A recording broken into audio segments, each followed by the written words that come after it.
uh, supportive services for veterans families program in my district in Florida. I represent the Tampa Bay, portions of the Tampa Bay area. They've highlighted the need for better coordination between the VA and HUD in strengthening the continuum of care so the veteran homeless populations have the support they need for long-term success.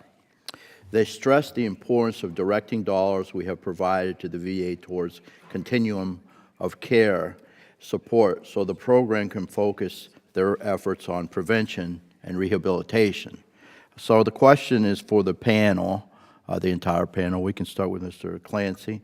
How would you recommend VA, HUD, and the Department of Labor, how could they improve their communication with community partners like those each of you are part of?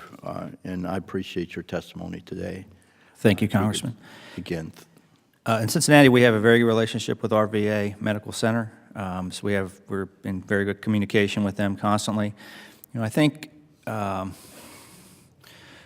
there's an advantage to flexibility, and I think as we mentioned before, and so I know there's a concern with the HUD-VASH program and the dollars not being specifically directed to them.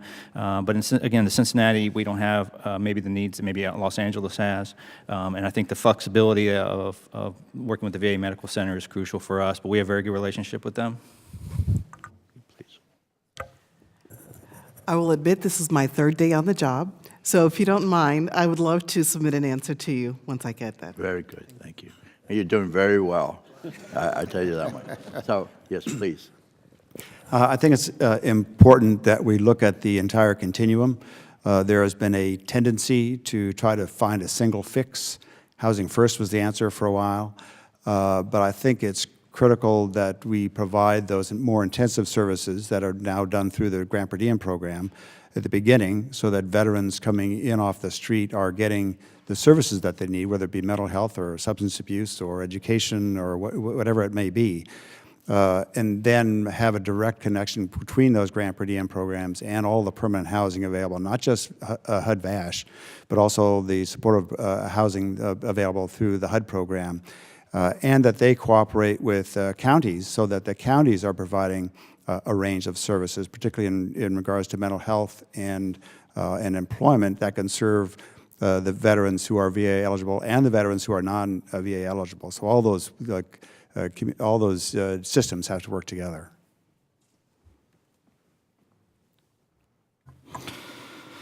I had to sort of think a little bit about the response to this question because in our reality, we have a wonderful working relationship with the VA in El Paso.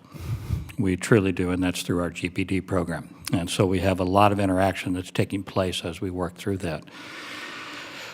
I think it was a week and a half ago, I sat in on a teleconference call that the VA hosted with regard to coordinated entry, and I think that's one example of what we could use, where we're trying to sort of take two systems and having them use the same entry point. And if you're not familiar with coordinated entry, it can be simply described as one door in. So in other words, everybody goes through a common assessment process.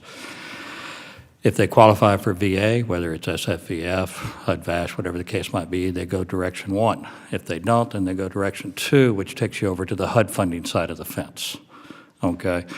And so that's the intent, to have the two work together. Now, the reality is, when you look at direction 2, we need to start looking at support services, and that could potentially pull in the Department of Labor.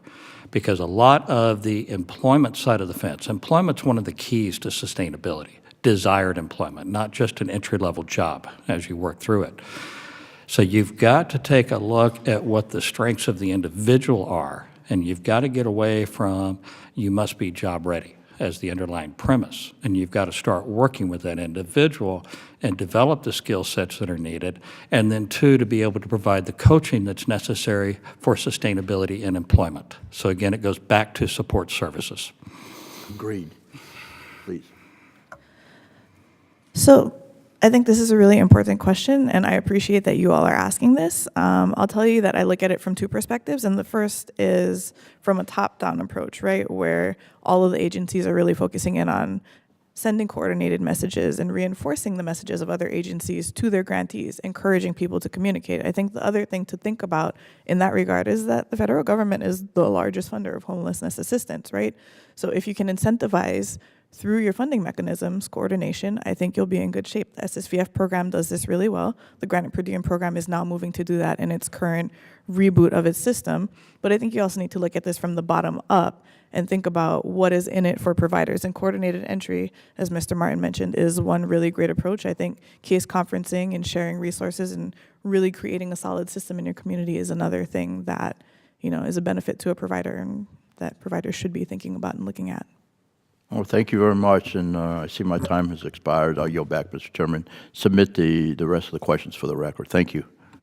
You bet. Thank you, Mr. Bilirakis. We now yield 5 minutes to Mr. Takano. Thank you, Mr. Chairman.